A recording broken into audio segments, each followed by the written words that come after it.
Hi, this is Tara with Love Prevails. Welcome back for another Monday. I hope everybody has enjoyed their weekend, and because we are pre-recording and it is a weekend, I've got my friend Earl here. How are you, Earl? I'm doing well. How are you doing? I'm doing good. All right. You got big plans for your weekend? Well, I always do like my yoga on the weekends nowadays, and my favorite thing, yard work. Actually, I don't like yard work. I love yard work. I still don't like it. I used to have to. I used to do it under the influence. It was much more fun. Now I just do it because I need to. But that, and then probably some church and date time tomorrow. Date time? We're gonna go for a date. Well, you know, we were just on vacation, and after I was saying we're gonna get some flowers for the yard and do some of that stuff because I'm recently married. Remarried. Congratulations. Thank you. And so I have stepchildren, and they go with their dad on Sundays. So me and my wife have time to ourselves on Sundays. So that's tomorrow. We'll do that and get some. It is kind of I enjoy the flowers part, at least the beginning of the year. Like, you know, putting it, like starting it, and then by the end of August, September, I'm like, I'm trying to keep these things alive. Right. I have a lot of plants in the house, but flowers or the yard work just gets. I'm like, I gotta do this, and at least I get to do it, right? As they say.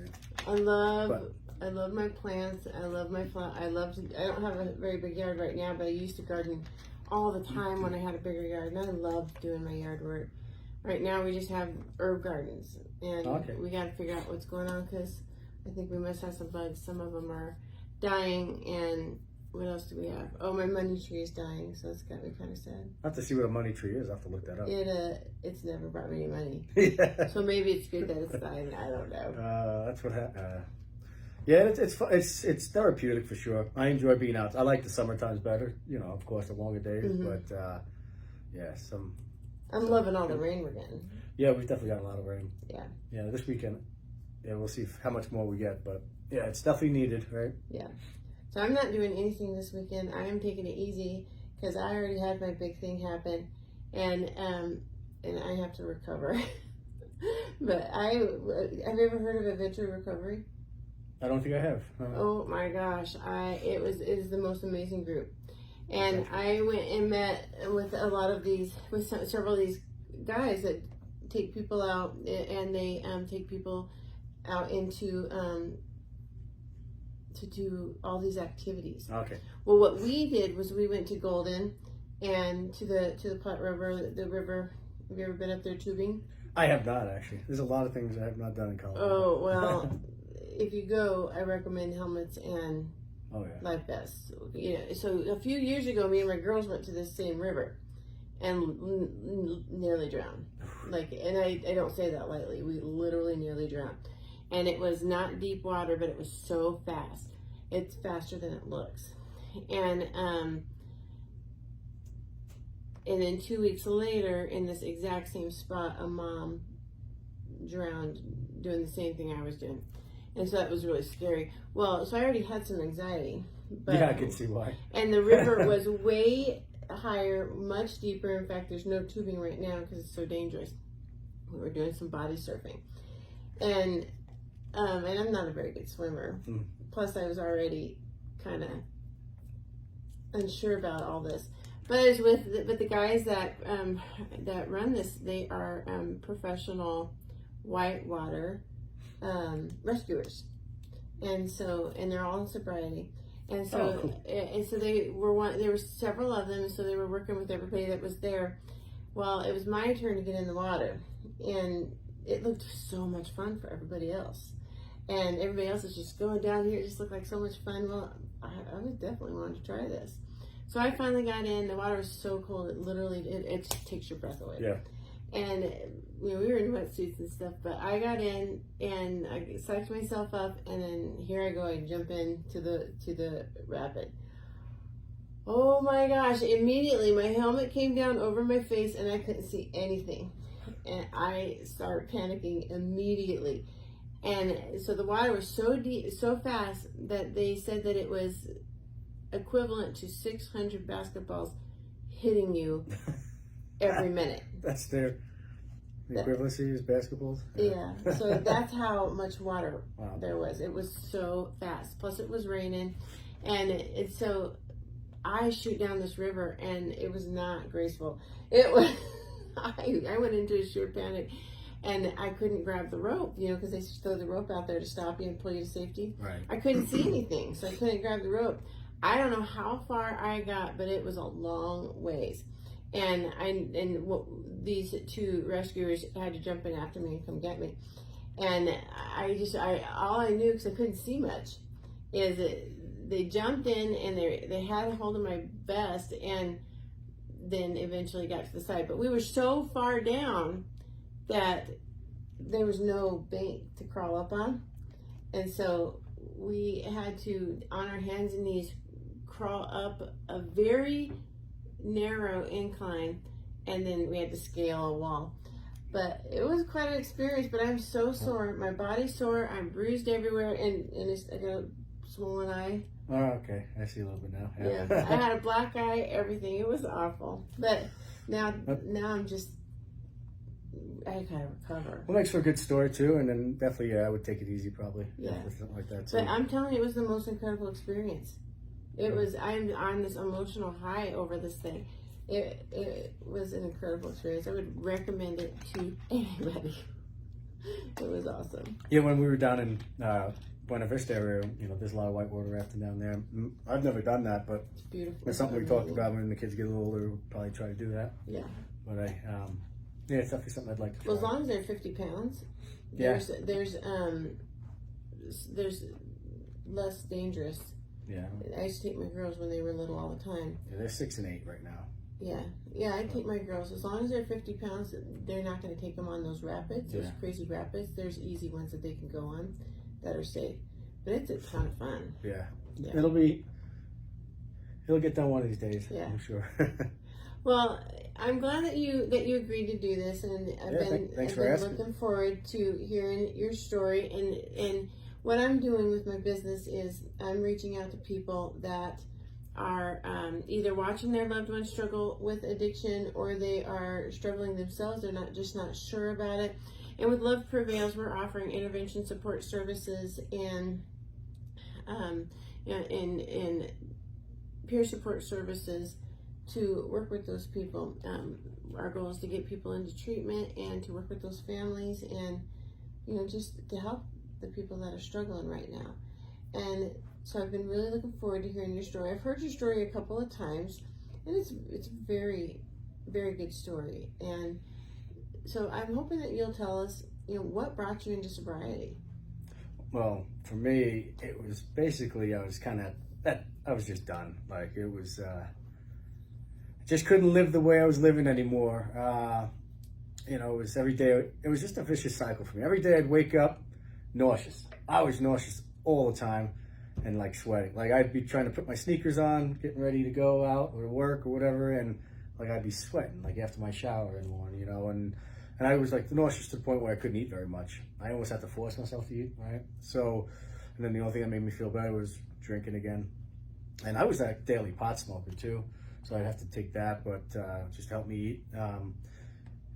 Yeah, like I said, just kind of got exhausted. I couldn't really do much of anything, and it was always just a battle just to make it a day or two without trying to drink, and yeah, it kind of just beat me down. I mean, because for me, it progressively got worse. Like in my younger days, I could bounce back a lot quicker, and I played a lot of ice hockey growing up, right? So that kept me honest too, because I'd be playing 2-3 teams and a week, and I'd be good enough to play those. And then when I got injured as I got a little older, I didn't play as much and had more time on my hands. But yeah, and there's some other, I went through a divorce as well when I was like 37 or 38, and that really, took me. There's like 2 main events in my, like when I was 30, and my best friend passed away in my house unexpectedly, tragically. In your house? In my house, yeah. And it was a New Year's Eve party type of thing, and it was a complete accident. And I blame myself for the longest time for that. I mean, because it was my house, and that, and then when my wife left at the time, like 7 years later, and she even said to me, she's like, "You were never the same after that event." and that really just affected me because, I should have went to therapy for that and talked to people, but I didn't. I just let me bottle it down and not talk about it, right? And there was a lot of fear there for a long time about things, and but that's how it just kind of progressively got worse and worse, and and definitely talking about those things nowadays have helped out a lot. Not carry that baggage around all the time. Yeah. But that's pretty much. It's just kind of I couldn't do it anymore when it got to the end there. Yeah. That's tough to deal with. I can't imagine it happening in your house like that. I know when my girls' dad died, it took me 10 years or more to deal with it and to even reach out and get help. But it was rough. It was rough, and I was just a shell of a person for a long time. Yep. Yeah. So, but and then eventually the end, like my drinking where it got to the point, it was during COVID, right? So it was the last work from home again, or I started work from home, and I was at home all the time. And I just kind of, after this Easter, I just didn't really care anymore. And eventually my sister called a welfare check on me, and they took me to the hospital because of course my blood pressure was a little high, go figure. Too high to not take me. And I spent 3 nights there, 1 night in the ICU. And after that, my family was like, you need to get some help. And I listened to them, and I went to a treatment center for 30 days. And that's what got me on the right track for sure. It does make a difference to get you reset. You didn't do anything, PHP, IOP, any of that? What is that? You don't know what PHP and IOP is? Oh, IOP. I did the IOP after treatment. So, I went for treatment for 30 days and then 6 weeks of IOP, and it was like 3 nights a week for 3 hours. So 3 nights a week for 6 weeks. Yeah, so that was good. Yeah. That was very helpful. Yeah. My first one was 21 days. And my second one was 30. I did the full thing the second time around, but makes a big difference. And then for me, when I got my bill for, luckily my employer paid for it, and insurance, I should say. And then I was like, when I saw the bill, I was like, I don't want to do this again. and now when I look at my app of how much money I've saved in about 5 years, it's like, I think it was like $30,000 in 5 years from not drinking and smoking, and any other kind of narcotic I may have been doing. Yeah. So $30,000. So so when I do get a bill that I don't want to pay, I'll just look at that and be like, well, it could be worse. It could be. Did you save your bills? No. But like a bill nowadays, like my water heater broke last year. Like of course this much. I'm like, oh, that's like 2 months of drinking. So it's easier to look at things a lot that way nowadays. Yeah, it makes a big difference. Yeah.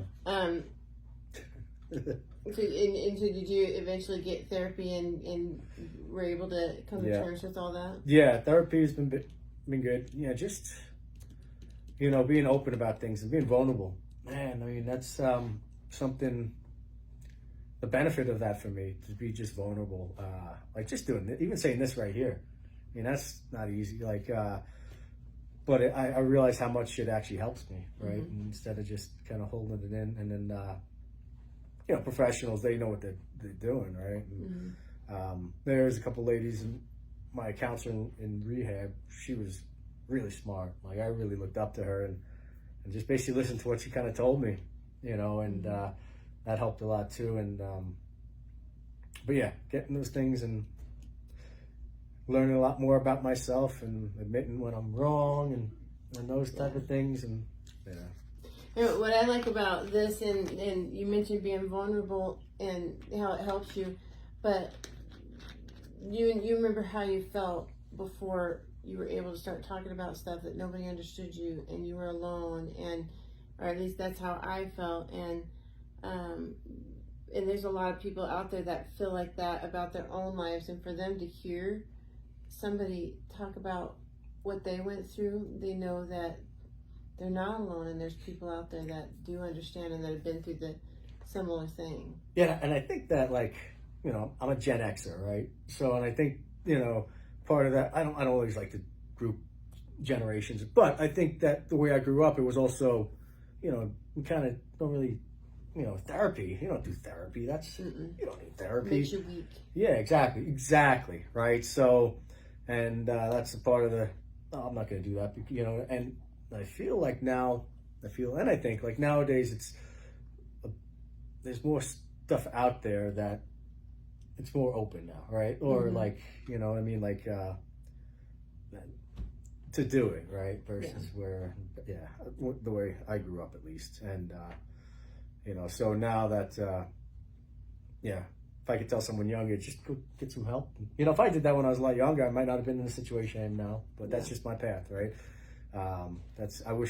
Certain things I wish I could have done or would have done. Hindsight. Right, exactly. But, you know, but it's like I said, just open it up. Really, like it's, you think you're being, I would think I was being weak, but the benefits of it really just outweigh it. Yeah. You know.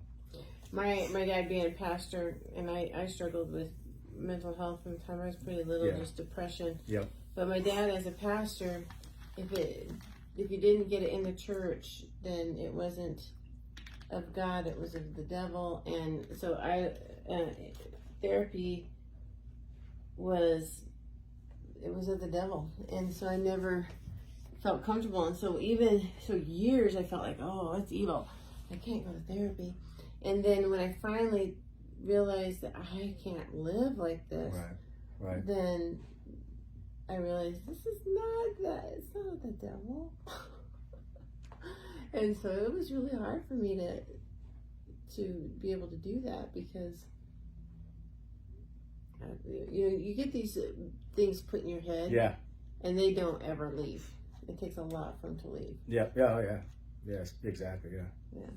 So tell us, why do you stay? What makes you stay in sobriety? Oh man, how much time we have? But we got as much time as I'm kidding. You know, well, first, you know, like there's a lot of things. Let me see where I can start. Like I just am a lot more present, right?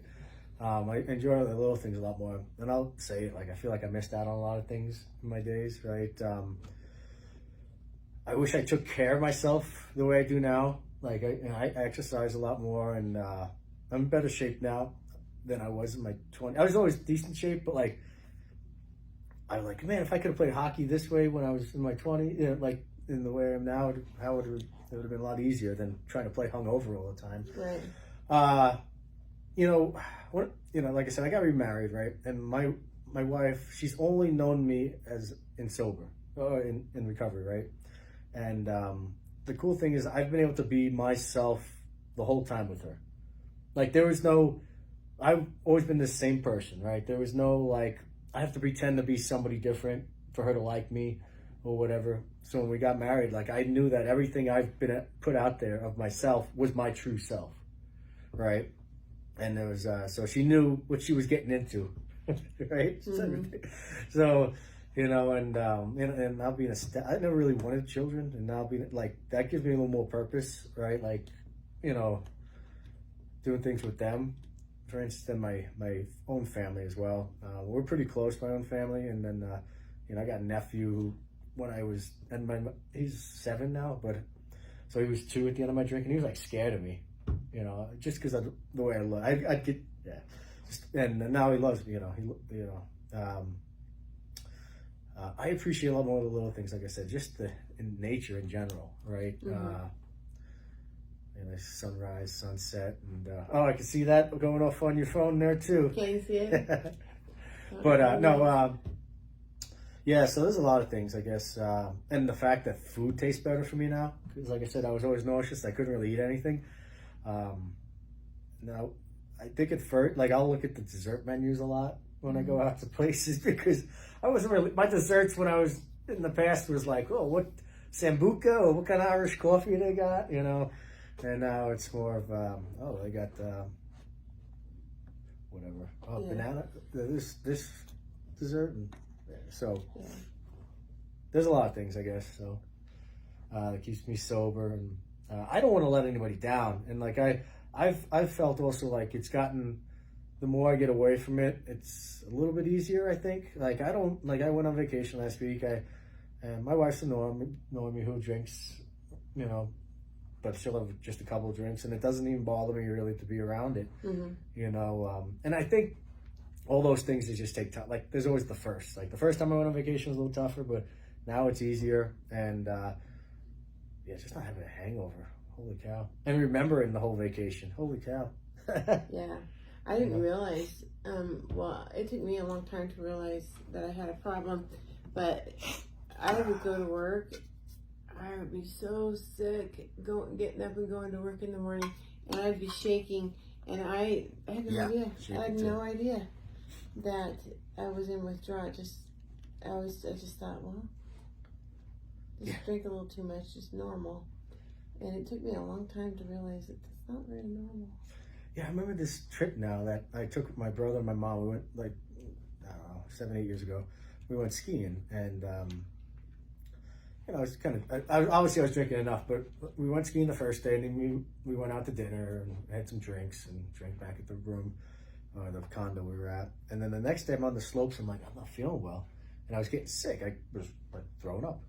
And I thought it was just like a stomach bug, right? And that's what they thought too. And now I looked back at that and I realized I think those were alcohol withdrawals, or was something, you know, like, because, yeah, I didn't like start drinking right away at that point, but yeah, it took me most of the day to feel better, and I felt bad that I missed the whole day. I had to go back to the room, and while they were skiing, but little things like that, I was like, oh shit, well, I don't have to do that anymore. I don't have to live that way anymore. Either that or but I need to start drinking earlier so that doesn't happen. Yeah, true.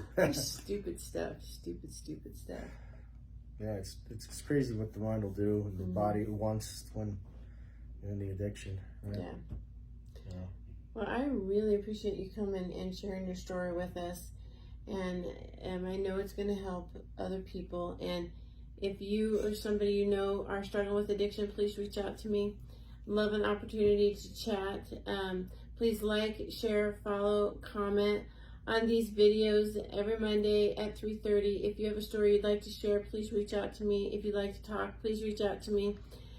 Through Messenger, my email and my website, my phone number are attached to this video. I believe my email is too. Check out the YouTube page. It's also attached. Your best life is waiting for you. Reach out to me and we can find it together. I hope everybody enjoys their Monday. I hope you enjoyed Earl's story as much as I did. Thank you again for coming Absolutely. Thank you. and talking to us. And I hope everybody has a good week. Bye-bye.